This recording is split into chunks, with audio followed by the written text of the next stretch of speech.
Pythagoras, pacifist. There's majesty in just a simple pause, a royal leisure in reflection. He observes a butterfly's blue flutter. He is confident it has some logic, laws for catching light with flight, selecting green. But flit and float still startle like chaos, wing permutations well past abacus. His talent is, he stands calm and serene. 100 years or so from now, he'll be a butterfly himself, or else a tree, or ant, or squirrel. There's no way to know. His great hope's that he will still love the slow, and oak enjoying watching redtail soar, with leaves for eyes. Its hurry causes war.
Metapontum, October Consolation. He'd never known real autumn on Samos, not one as chill as this, nor in Crotone, those many years he advised the king. But here wind-severed broken leaves take wing, and flutter briefly their last flight on loan from summer's lush. And his new calculus is ratios among the colors, gusts that twirl leaf drift above debris and dust, an all-new kind of math to love this world, of wooded hills, wind-whitened sea, lost leaves that fail with fear of winter. He perceives little love in return, but math is math along this morning's wooded seaside path. Wren flights adroit, he measures speed, sleek curves.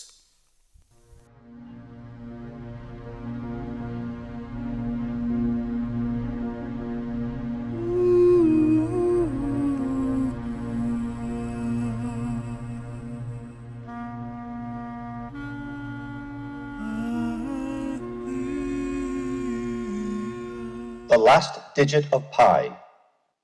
Bisected by a tree, the sun's gold light draws angles on the glass skin of the pond. Dawn's revelers, a pair of geese in flight, soar high above the wooded hill, beyond Pythagoras' line of sight. And now he's all alone, high priest of water, sky, intuitor of theorems, teller how this world's the weave of math, the art of pi.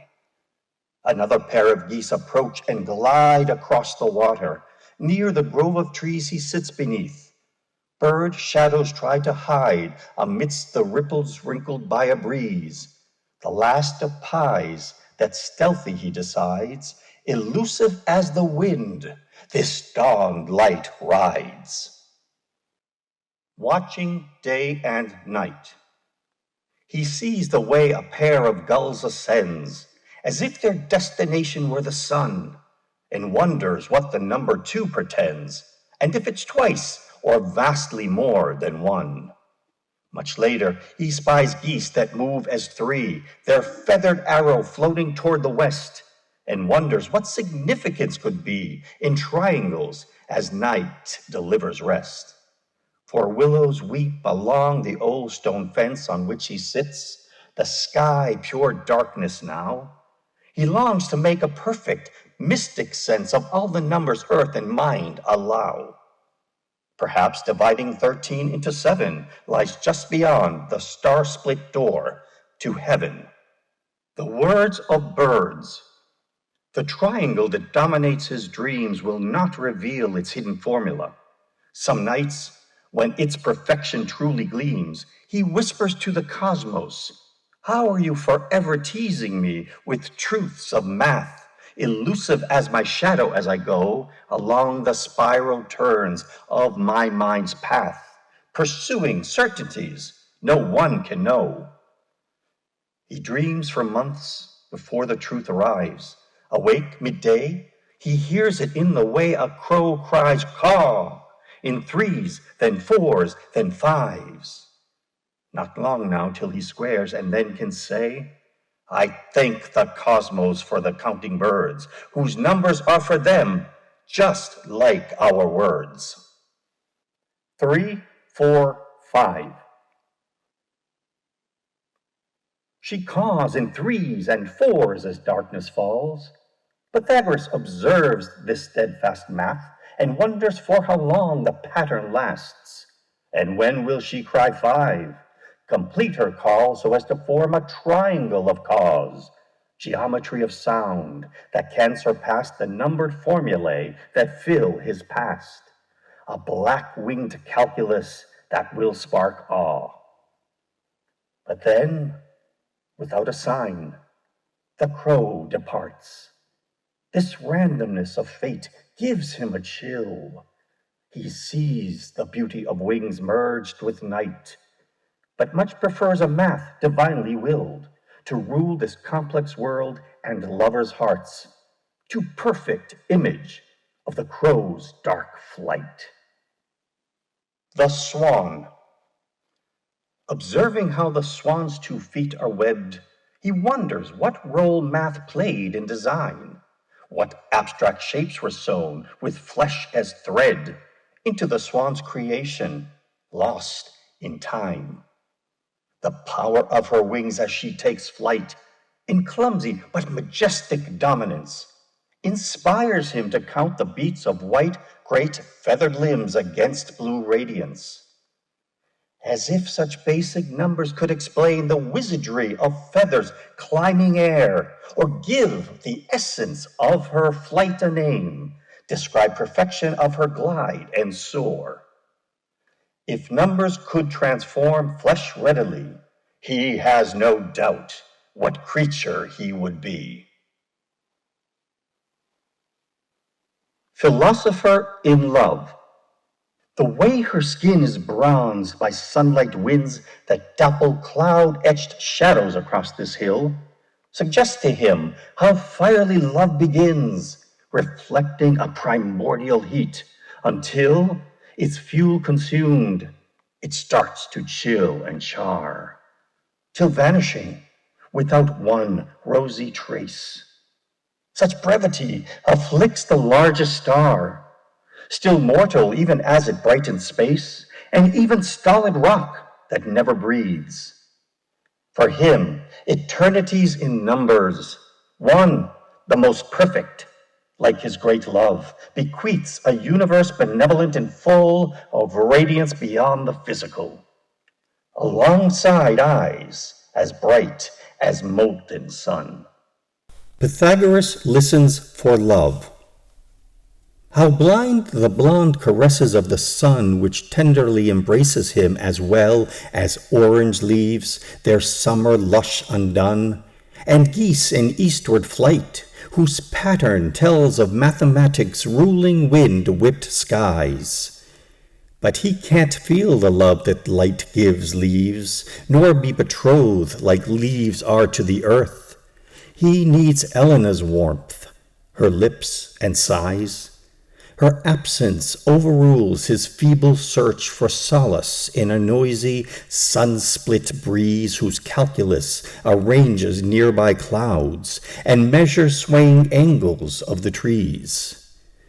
He listens for her love, hears not a sound.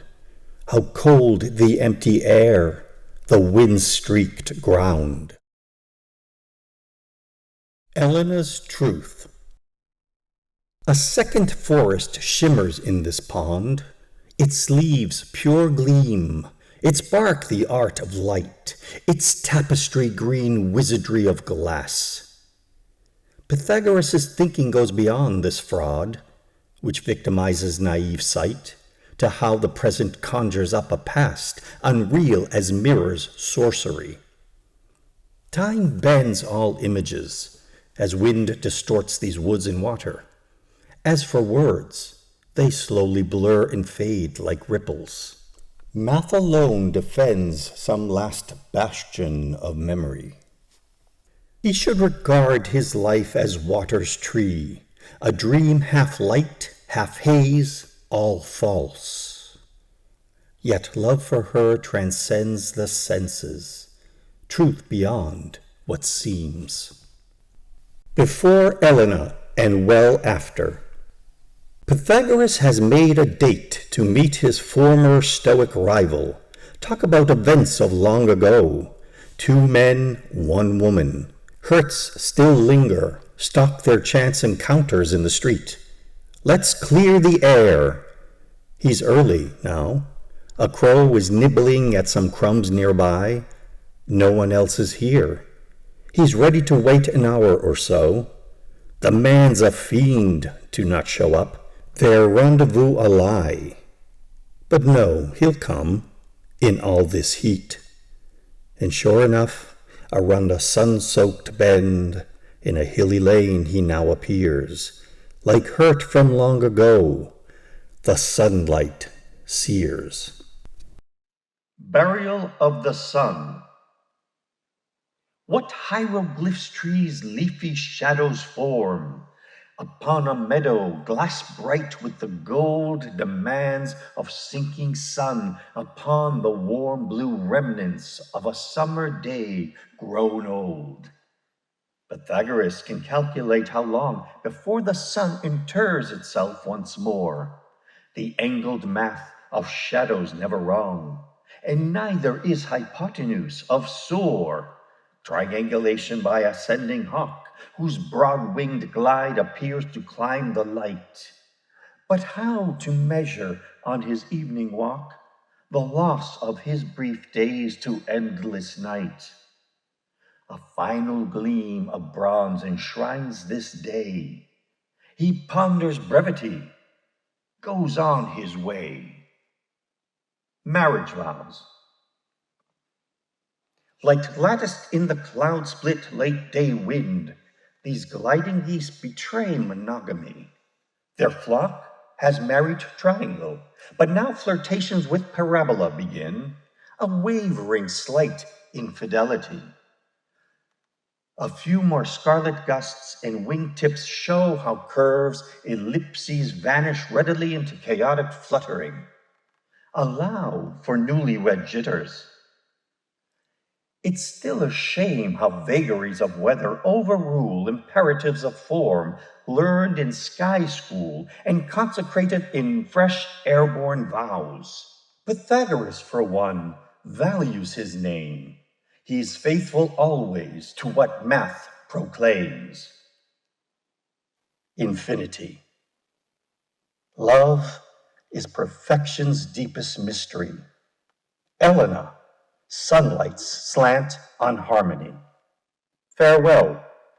The ship's dark shape drifts slowly toward the sun, whose flaming sphere floats briefly on the sea.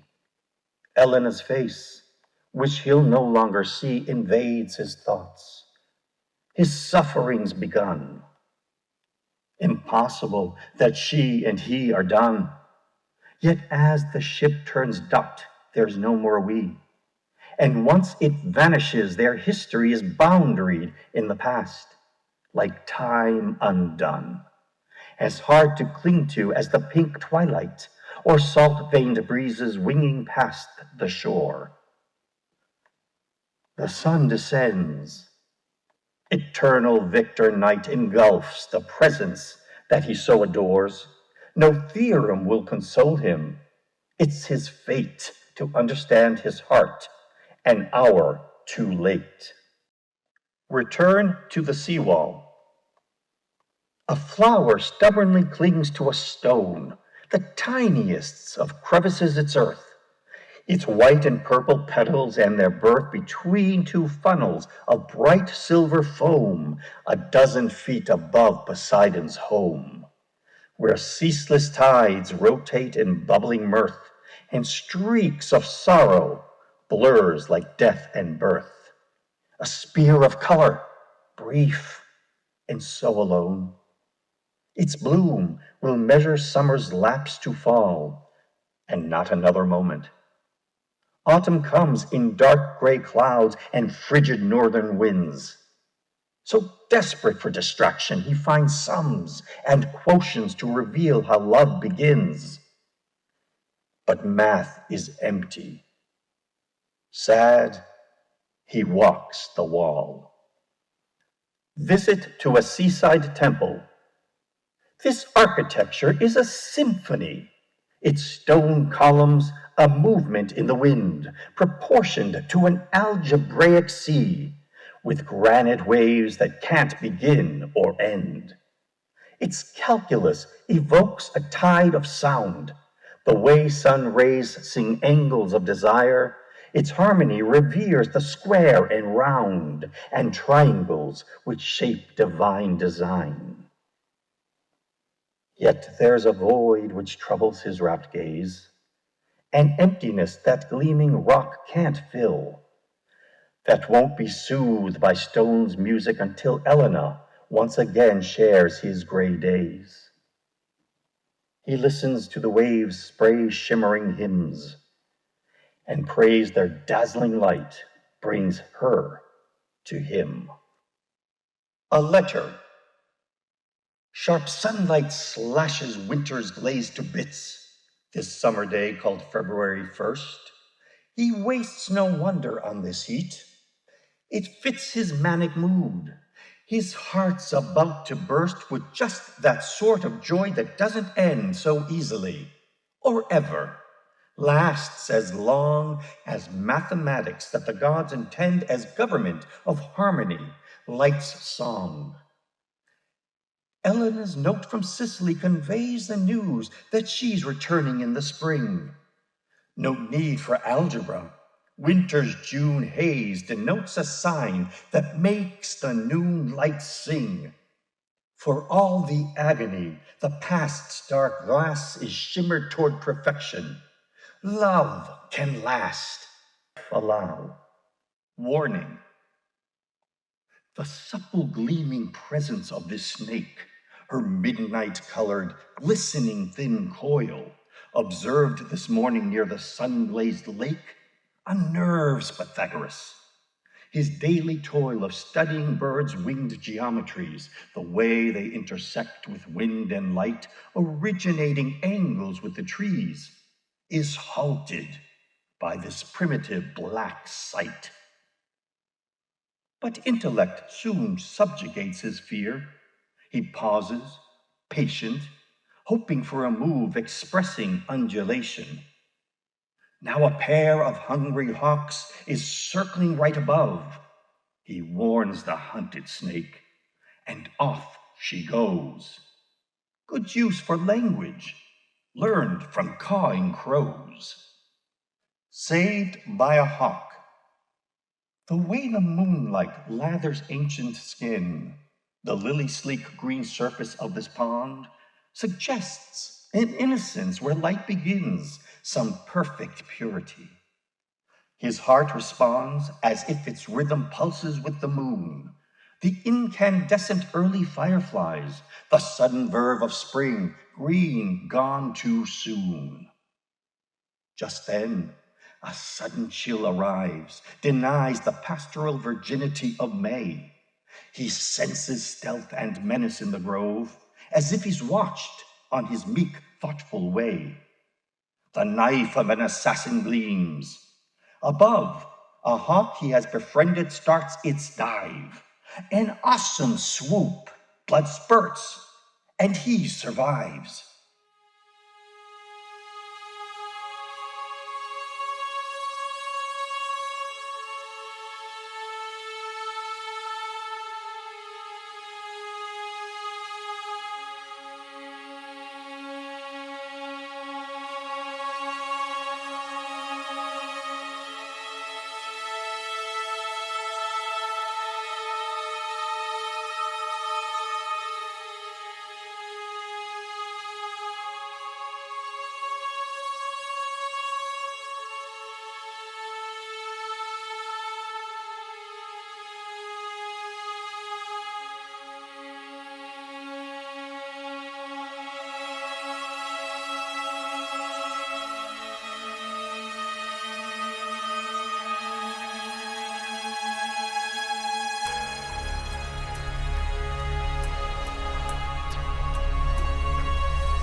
Counting toward the end.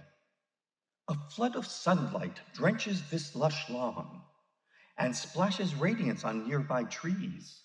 Pythagoras divides the summer dawn into the cosmos, multiplies by breeze and quality of drifting yellow light to calculate how many roses thrive within the boundary of his circling sight. His answer's 7, but he sees just one. Its scarlet shimmering in the early sun. But faith in truth of math endures despite this failure, Now, as mockingbirds arrive, their music theorem for math's harmonies, he calculates how long he might survive to stroll at dawn, to count the shining leaves.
Reassured by a hawk, vicissitudes of cloud have broken rain and lightning over every inch of path.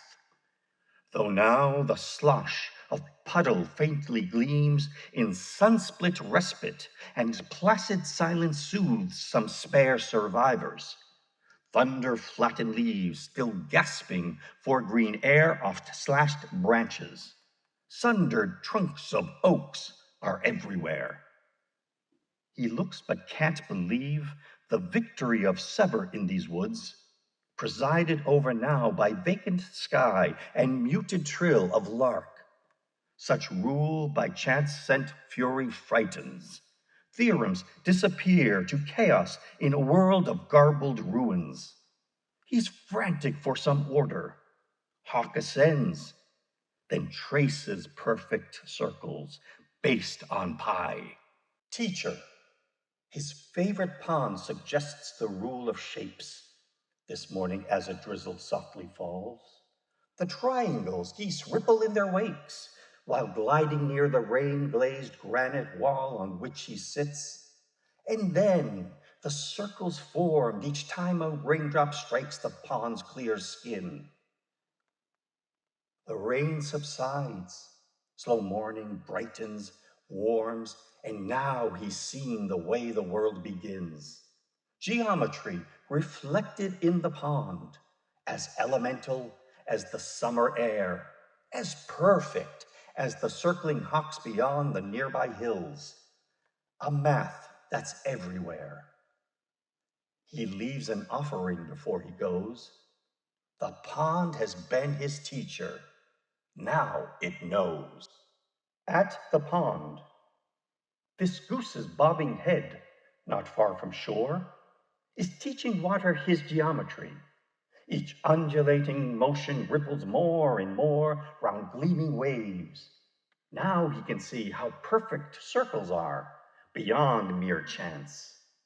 And geese as well are scholars, write the truth with bobbing bills, intent as in a trance that's conjured up by sunlight's gleam and math upon this pond's noon-bright, quicksilver skin.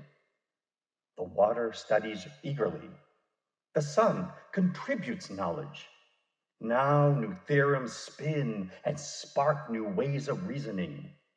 For one, he contemplates how perfect nature's art, how light and circles gave this world its start.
river. The way the river polishes these stones, so round and smooth, to perfect little spheres, reminds Pythagoras of wind on bone, and how mortality draws ever near. And yet, how reassuring is the sun, whose midday flash of gold turns stones to jewels. He feels revived, as if life's just begun. However frail the flesh, the mind still rules. So here begins his love affair with light this sleepy afternoon. While river flows, he lies with her until approach of night. Her kisses warm green water as it goes on to its rendezvous with shimmering sea, and ready him for death, if death must be. Moment of doubt. The slender willows swing in this pond, reflections, yet as real as noon sunlight, as wind caressing all the trees beyond the rocky shore, are soothing to the sight, but threaten theorems of pure harmony by questioning what's vision and what's real, dividing senses from reality, the truths a prize that shimmers wiles conceal. He shudders now in contemplation, how he can't rely on math, geometry, all thinking's faith, mere matter's space, and so true essence more than he will ever see. Yet solace too, these willows kissed by light, this tale of love, that sky and water write. Lecturer in the mirror, this sorcery by mirror of clear lake in how it conjures up a gliding hawk, ghostly companion to her mate above, absorbs Pythagoras. His morning walk becomes a tour of wizardry.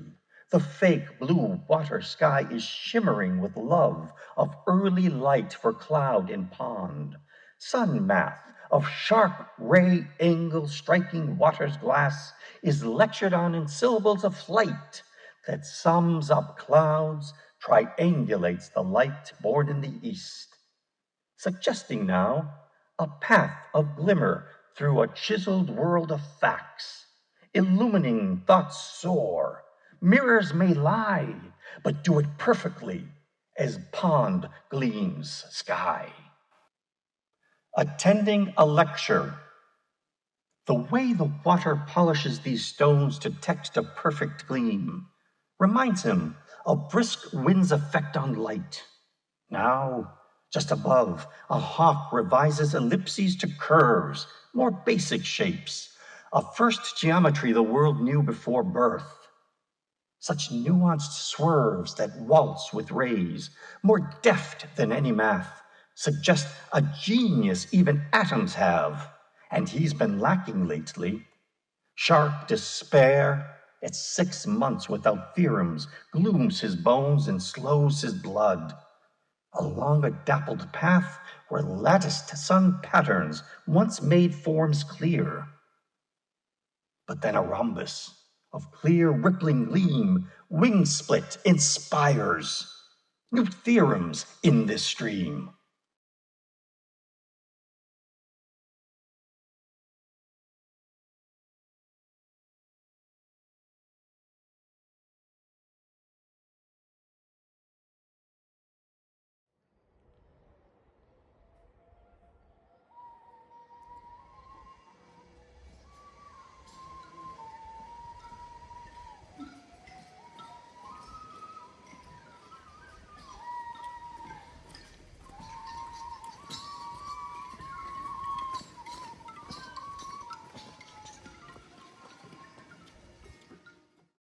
Pythagorean scholarship.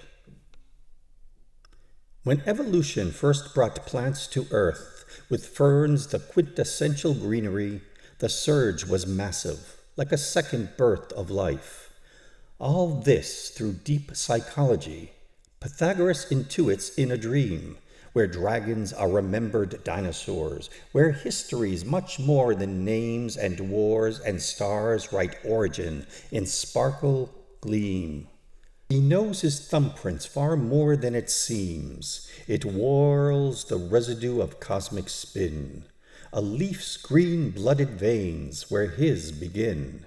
In dreams his scholarship finds far more themes than from papyri or an abacus, the world sprang from a single seed, he'd guess. Pythagoras yearns for the academy.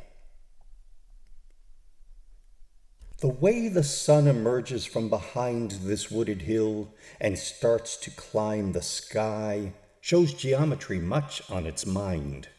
For such a perfect curved trajectory as its sphere takes toward the perch of noon suggests academies for planets, light, wind lecturers for stars and changing moon, pure scholarship in which he'd take delight if he could somehow study in sky school.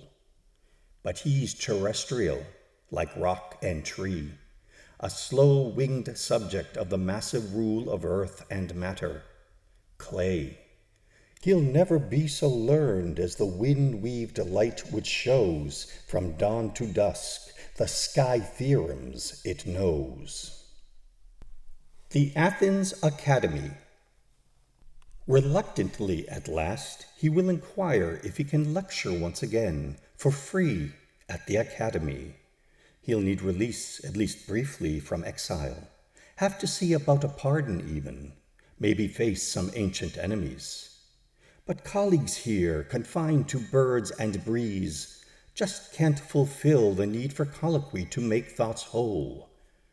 He has progressed in reading leafery, a secret language that he longs to share with peers, as in his long-gone august past. It's only intellect that brings him peace. He'll send the letter soon. He must not fear his own afflicted history, must try to trust the scholarly. Pythagorean Discipline, 202 BC.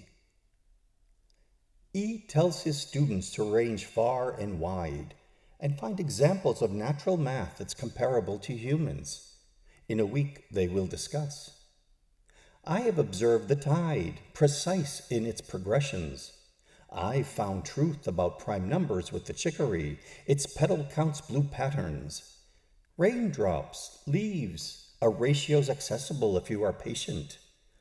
Also one between the dew and dawn's first rays. The last to speak. I simply sat and watched how sunlight moves across my garden. Such geometry compares to humans. I cannot decide which one's superior. Depends on mood. The study of flight. Intelligence beyond his puny math. That's what these hawks possess who plot their glides along axes at angles to first rays, triangulating water. Dawn's pink blaze resolves into a shimmer of fine lines, proofs for theorems all. Yet from this light-strewn path, the hawk's the master lecturer, although the sun has much to say. How intricate! Hawk theorems for ellipses, sight-eyed soar a geometric text. He wishes for the ingenuity that wings bestow upon these wind-glossed patterns. Imitates parabolas with mind alone. His trace of lofty genius clouds will soon erase.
The other.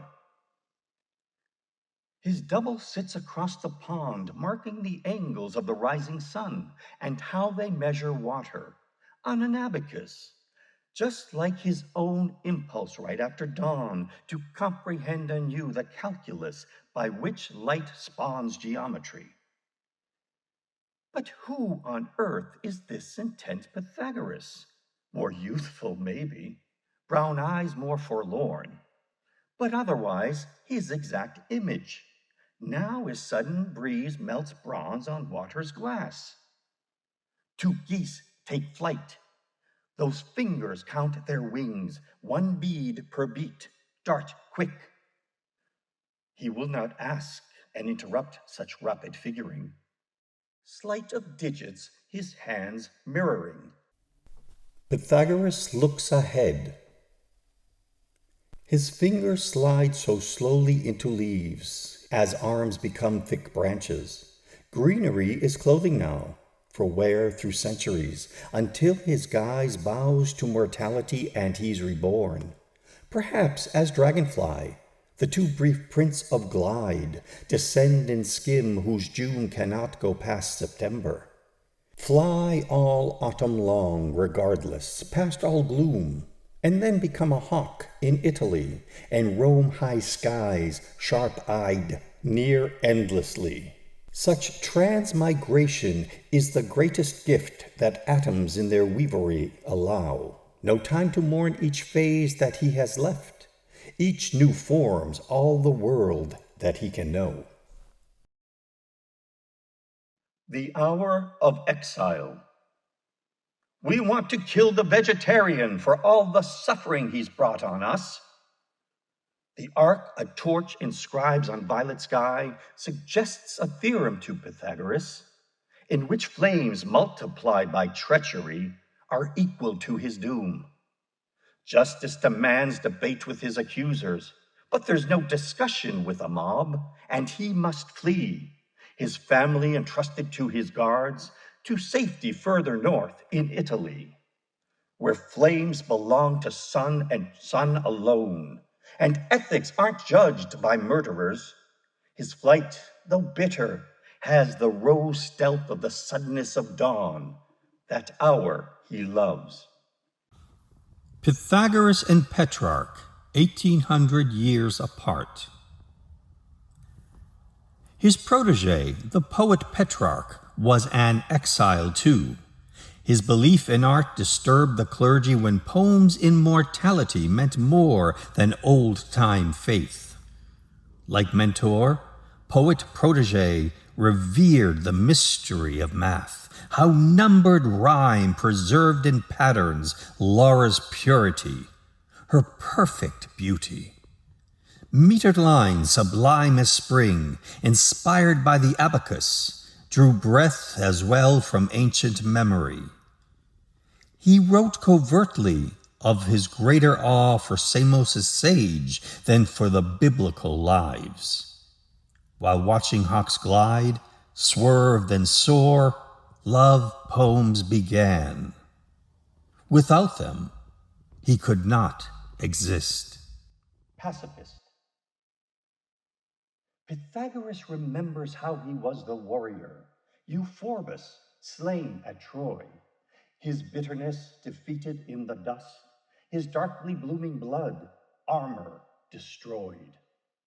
His foe Atreides, so merciless in Trojan pride, face venomous and sour with battle lust, in inflicting his torment, devoid of mercy in the final hour. But now his world is green, soft breezes lush. He's been a tree almost 200 years. Those fiendish memories drift into mist. His only enemy is lightning here, and sometimes he will dream in still twilight of warriors embracing, soothing sight.